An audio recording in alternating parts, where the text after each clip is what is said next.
You've landed a placement, but you still feel like a fake. Or maybe somebody called you talented, and then that just made you cringe and you don't believe it.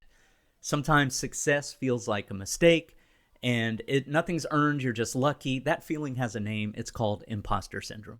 Everyone else seems to know what they're doing, and you just feel like you're pretending.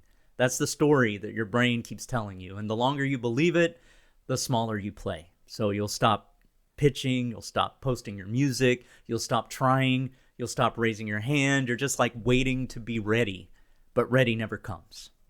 So let's break this down completely. So start with what imposter syndrome actually is. It's not a confidence problem, it's an identity lag problem.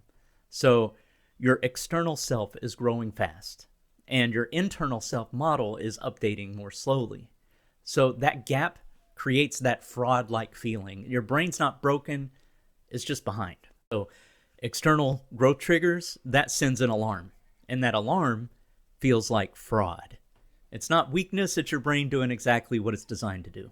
It means that high performers often are the ones that have the most imposter syndrome, because they're the ones that are constantly challenging themselves. They're the ones that are constantly growing. They're the ones that are trying to rewire their subconscious and become a new person, become the person that has the success that they are going to get, right? So you live in an unfamiliar place. So if you're someone who is living outside of your comfort zone, what can you actually do to combat imposter syndrome? Number one is, instead of framing yourself as a fraud, frame yourself as a beginner. Because if you think that you are a fraud, you shouldn't be in that room. You should not be stretching yourself. You should not be challenging yourself and reaching beyond what you should be trying, right?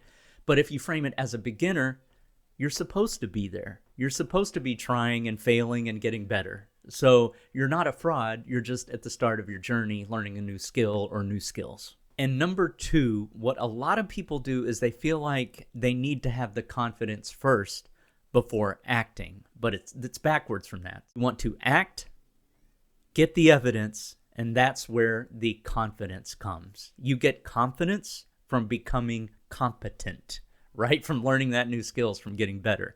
So first, you have to be brave. You have to take that action, whatever it is, whether it's pitching to a new library, reaching out to artists, putting yourself out there on social media, whatever it is, you have to make that action first.